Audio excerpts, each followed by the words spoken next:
नमस्कार, नमो बुद्धाय, जय भीम. मी बाळासाहेब थोरात मैत्री संघाच्या या यूट्यूब चॅनलमध्ये आपलं सर्वांचं स्वागत.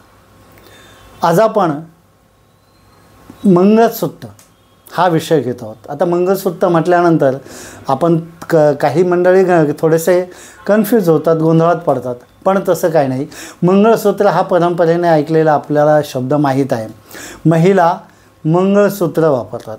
मंगळसूत्राबद्दलचं जी काही भूमिका आपल्याकडे आहे, की जे काही समज आहेत, त्याच्यामध्ये आणखी काही गोंधळ करण्याचा प्रयत्न काही लोकांनी केला, की हे गुलामीचं प्रतीक आहे वगैरे. म्हणजे अलीकडच्या काळामध्ये काही लिखाण झालेलं आहे, गेल्या 30-40 वर्षामध्ये मधलंच आहे, की हे गुलामीचं प्रतीक आहे आणि ते महिलांवर लादलेलं आहे वगैरे वगैरे. तर हे असं काही नसून हे प्रत्यक्षात माझ्या माहितीप्रमाणे हे बुद्धिस्ट कल्चरची ही निर्मिती आहे, हे बौद्ध संस्कृतीची देण आहे असं मला या बाबतीत वाटतं. साधारणपणे जे मंगळसूत्र सध्या वापरलं जातं ते काळ्या मण्यांचं आहे आणि त्याला खाली डोरलं नावाचा जो भाग आहे त्याच्यामध्ये एक त्रिकोणी असं काहीतरी सिम्बॉल असतं किंवा 2 वाट्या असतात, असं एक हे असतं, त्याला पेंडंट किंवा डोरलं असं म्हणतात खाली, आणि वर काळ्या मण्यांची माळ असते. अधूनमधून सोन्याच्या अशा पट्ट्या वगैरे लावलेले असतात, जसं ऐपतीप्रमाणे लोक त्याला ते सजवतात. या काळ्या मण्यांचे डायरेक्ट अर्थ काय होतो, सरळ अर्थ काय होतो, हे काळे मणी गुलामीचं प्रतीक आहे हे निःसंशय. क्षुद्रांना ओळखण्याची खूण म्हणजे हे काळे मणी आहेत, काळे मणी आहेत. आणि कारण पुरुषांच्या हातामध्ये काळे दोरे, कमरेला काळे करदोडे, गळ्यामध्ये काळे गंडे असे असायचे पूर्वी, आजही आहेत. काही लोक हौसेने सुद्धा आज पायात बांधतात काळा दोरा. तर हे सगळं क्षुद्रांना ओळखण्याची खूण म्हणून हे काळे मणी, काळे दोरे आणि काळे मणी आहेत. पण हे कधी आले तर ज्या क्षणाला आपला संपूर्ण देश हा गुलाम झाला एका विशिष्ट विचारसरणीच्या लोकांचा. आपण आता त्यांचा उल्लेख करू नये, काही लोक ते आर्य म्हणतात, त्यांना काय काय म्हणतात, तर ते लोक असतील किंवा विद्यमान पुरोहित वर्ग आहे त्या वर्गाने किंवा मनुस्मृतीचा अंमल झाल्याने या गोष्टी अंमलात आलेल्या आहेत. पण त्याआधी खऱ्या अर्थाने बुद्धांच्या काळातील संस्कृतीमध्ये हे विवाहित स्त्रीच्या गळ्यातील हे मंगळसूत्र हे खऱ्या अर्थाने मंगलसूत्र होतं. मंगल म्हणजे पवित्र, सूत्र म्हणजे एक फॉर्मॅट किंवा मार्गदर्शक, नियमावली किंवा दोरा, बंधन, असे सूत्राचे अनेक अर्थ आहेत. म्हणजे गणितामध्ये सूत्र असतात, तर गणितामध्ये जशी सूत्र असतात तर त्याच सूत्रामुळे तुमचं ते पुढचं गणित सुटतं. म्हणजे एखादं सूत्र तुमच्याकडे असेल आयुष्याचं तर त्या सूत्रामुळे तुमच्या बऱ्याचशा समस्या कमी होतात किंवा नष्ट होतात. तर अशा पद्धतीने या सूत्राचा अर्थ आहे. आणि मंगल म्हणजे पवित्र. तर या दोन्हीचा विचार करता मंगळसूत्र हा खरा शब्द आहे. मंगळसूत्र हा इम्पोज केलेला किंवा त्याच्यावर लादलेला शब्द आहे, किंवा ज्या वेळेला प्रतिक्रांती ज्याला म्हणतो त्यांनी हे मंगळसूत्र तयार केलं आहे. कारण मंगळाचा आणि मंगलाचा तसा काही संबंध नाही आणि त्याचा मंगळाचा लग्नाशीही संबंध नाही, पण तोही नंतर लोकांनी जोडला. आणि ह्या मुलीला मंगळ आहे, त्या मुलाला मंगळ आहे, अशा काहीतरी अफवा वगैरे पसरून त्याच्यामध्ये मोठ्या प्रमाणामध्ये काही लोक म्हणतात की लुटमार पण होते पैशांची, की मंगळ आहे असं सांगून. तर तो आपला विषय नाही. आपला विषय आहे मंगळसूत्राशी संबंधित. मंगळसूत्र हे सामाजिक नीतिमत्ता सुरक्षित ठेवण्यासाठी निर्माण केलेलं बौद्ध संस्कृतीचं अत्यंत महत्त्वाचं असं लेणं आहे. मंगळसूत्र जनरली स्त्रियाच वापरतात आणि स्त्रियांकडे ते असायला पाहिजे. आता जो जुना फॉर्म आहे तो आम्ही मैत्री संघाच्या माध्यमातून साधारण 1996 पासून आम्ही हा बदलला आहे. कसा बदलला आहे की त्याच्यामध्ये, कारण महिलांना या मंगळसूत्रामध्ये खूप प्रेम आहे, पण त्याच्यावर ज्या वेळेला आम्ही संशोधन केलं की मंगळसूत्र बौद्ध परंपरेचं आहे, पण ते आता ते इकडे दिसतं आहे, पण त्याला नाव बदललं आहे मंगळसूत्र. मग मंगळसूत्र ह्या फॉर्ममध्ये आपण कसं करायचं तयार, तर त्यामध्ये आम्ही साधारणपणे 5 रंगाचे मणी, 5 रंगाचे, जो आपण पंचरंगी ध्वज जो आपला धम्मध्वज आपण ज्याला म्हणतो, धम्मध्वज आहे, पंचरंगी मंगळसूत्राचा त्या 5 रंगांचा त्याच्यामध्ये उपयोग करणे, त्या मणी 5 रंगाचे मणी वापरणे आणि जो सेंट्रल पॉईंट आहे मधला तिथे अशोक चक्र वापरणे. अशोक चक्र म्हणजे दुःखापासून दूर जाण्याचा मार्ग, हे याच्यावर आपली चर्चा झालेली आहे. तर ते अशोक चक्रामध्ये असणे हे आमच्या बौद्ध संस्कृतीचं सगळ्यात महान प्रतीक आहे आणि म्हणून तिथे अशोक चक्र असणे आणि त्या मण्यांमध्ये असा योग्य बदल करून महिलांनी जुनं जे मंगळसूत्र आहे ते म्हणजे फेकून देणं किंवा काढून टाकणं आणि बौद्ध संस्कृतीचं प्रतीक म्हणून आपण ह्या नव्या फॉर्ममध्ये बनवलेलं मंगळसूत्र आपण इथे वापरलं पाहिजे अशी या ठिकाणी विनंती करतो. कसं आहे की काही लोक म्हणतात म्हणजे पुरुषांना का नको मंगळसूत्र, तर जेव्हा हे सुरू झालेलं आहे तर तो काळ आहे बुद्धांच्या काळापासून सुरू झालेलं आहे आणि त्या काळापासून हे महिलांच्याच गळ्यात आहे आणि ते एक त्यांच्या पातिव्रत्याची खूण म्हणून आहे, शिवाय ते धम्म शिकवण्याचं धम्म मार्गदर्शन करण्याचं ते एक प्रतीक आहे. कसं की ज्या वेळेला आपण स्त्रीला कोणत्याही व्यक्तीला आपण प्रश्न विचारतो की what is your mother tongue, म्हणजे किंवा आपण विचारतो तुझी मातृभाषा कोणती, मातृभाषा कोणती म्हणजे आईची भाषा कोणती.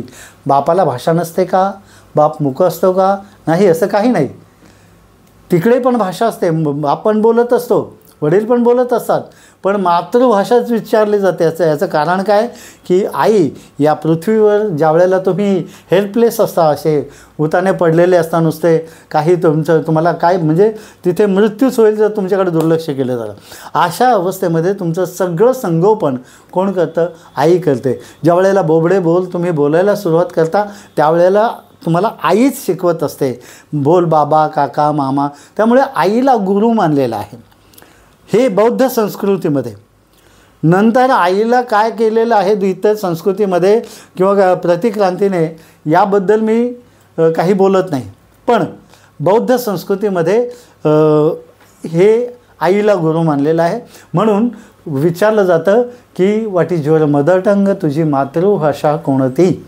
मग आईच्या भाषेतच तो मुलगा शिकलेला असतो आणि जे काही ज्ञान आई त्याला प्राथमिक स्वरूपात देईल तेच ज्ञान त्याला पुढे कायमचं उपयोगाचं होईल. जर त्या आईच्या गळ्यामध्ये ह्या मंगळसूत्राच्या ऐवजी मंगळसूत्र असेल बौद्ध संस्कृतीतलं, तर काय होईल की लहानपणापासून त्या मूल ज्या वेळेला आईच्या मांडीवर असेल ते मंगळसूत्र मुलाच्या हातामध्ये येईल आणि मग ज्या क्षणाला तो मुलगा हळूहळू त्याला विचारेल आईला, तर आई त्याला त्या मंगळसूत्रातलं महत्त्व सांगू शकेल. काय की या 24 आऱ्या काय आहे, त्याला प्रतित्य समुत्पाद म्हणतात वगैरे वगैरे, हे त्या आईने याला समजावायचं आहे मुलाला.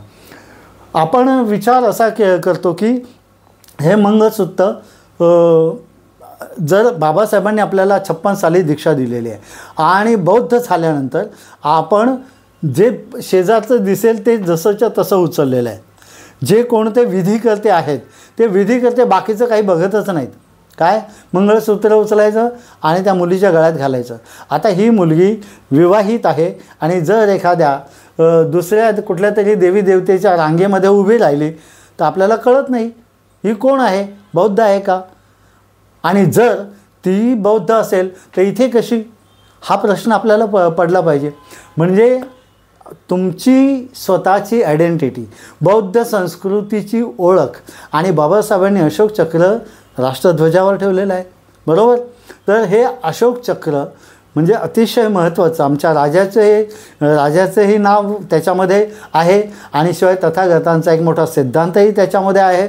अशा रीतीने हे अशोक चक्र आपल्या गळी म्हणजे कंठी महिलांनी धारण केलं पाहिजे. आता जो काळ आहे हा काळ असा आहे, म्हणजे आपण एक त्याची धम्माच्या प्रचारासाठीची भूमिका बघूया. प्रचारासाठीची भूमिका अशी आहे की धम्म प्रचारासाठी बाबासाहेबांनी सांगितलं अनेक प्रकारे तुम्ही प्रयत्न करा. तर त्याच्यामध्ये जर तुम्ही कुठेही उभे राहिलात 4 माणसामध्ये तर कोणी ना कोणी त्या मंगळसूत्राकडे बघेलच निश्चित. आणि त्या मंगळसूत्राकडे बघितल्यानंतर हे काय आहे तुम्हाला सांगता आलं पाहिजे. हे अशोक चक्र आहे आणि अशोक चक्र राष्ट्रध्वजावर सुद्धा आहे.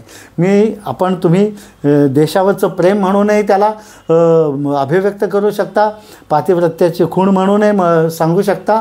आणि ह्या प्रतित्य समुत्पादामध्ये जो मंगल धम्म आहे, पवित्र धम्म आहे, त्याबद्दलची माहितीही समोरच्या स्त्री पुरुषाला किंवा व्यक्तीला तुम्ही देऊ शकता. आणि म्हणून एक स्त्रिया मोठ्या प्रमाणामध्ये जाहिरात करत असतात.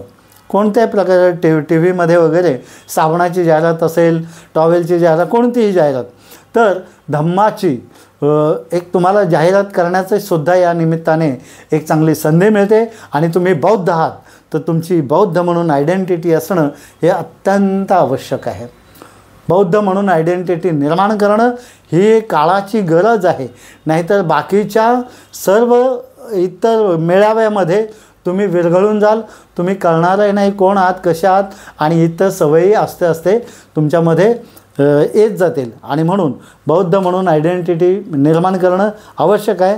म्हणून मंगळसूत्राचा मंगल परिणय प्रसंगीच जो कोणी विधी करता आहे, भले ते संगायन पद्धतीने, आता मैत्री संघाच्या माध्यमातून आम्ही संगायन पद्धतीने विधी करतो, तरीसुद्धा जिथे कोणी भिक्षू किंवा इतर विधी करते असतील त्यांनी आग्रह धरला पाहिजे. लग्न ठरलेलं आहे, तो विधी करता ठरवला जात आहे मातापित्यांकडून, त्याच वेळेला त्याने आग्रह धरला पाहिजे की मंगळसूत्र अशोक चक्रांकित असेल तरच मी विधीसाठी येईल, अन्यथा नाही, असा तुम्ही आग्रह धरला पाहिजे. आता गेली आम्ही जवळजवळ 20-25 वर्ष ही चळवळ चालवू नाही. काही ठिकाणी बघतो की जे काय मिळेल ते मंगळसूत्र घालतात. त्यामुळे बऱ्याचशा महिला अशोक चक्रांकित मंगळसूत्र वापरतात आणि काही ठिकाणी मात्र त्याच्या विरोधी म्हणजे काउंटर मुवमेंट ज्याला म्हटलं जातं ते इथल्या इथेच दिसते. बुद्धिझम, बाबासाहेब म्हणाले होते, एक खुलं चॅलेंज आहे सगळ्या जगासमोर की मी 2 वर्षामध्ये भारत बौद्धमय करेल. भारत बौद्धमय कशासाठी करायचं आहे? देशातली जातीहिता घालवण्यासाठी, हिंसाचार घालवण्यासाठी. आणि जर धम्माचा प्रचार करण्यासाठी जे महत्त्वाचं सिम्बॉल आहे, जे राष्ट्रध्वजावर आहे, ते तुम्हाला कंठी धारण करताना कोणत्याही प्रकारची अडचण येत असेल तर ती तुम्ही दूर केली पाहिजे. खास करून विधीकर्त्यांनी अजिबात ते स्वीकारता कामा नये इतर प्रकारचं मंगळसूत्र. जर आपण जाहीरपणे बऱ्याच ठिकाणी ते वापरलं जाते तर तुम्ही कसे काय दुसरं मंगळसूत्र स्वीकारता? म्हणजे याचा अर्थ असा आहे की विधीनंतर मिळणाऱ्या बिदागीशी तुमचा मतलब आहे, त्यातले नियमावली तुम्ही पाळत नाही. जी काही बिदागी मिळते केवळ त्यासाठी तुम्ही विधी करता, असं होता कामा नये. म्हणून जे अशोक चक्रांकित मंगळसूत्र आहे ते तुम्ही लग्नामध्ये ज्या वधूपिता वरपिता जे कोणी आहेत त्यांच्याकडे आग्रह करा आणि तेच मंगळसूत्र वापरण्याचा प्रयत्न करा.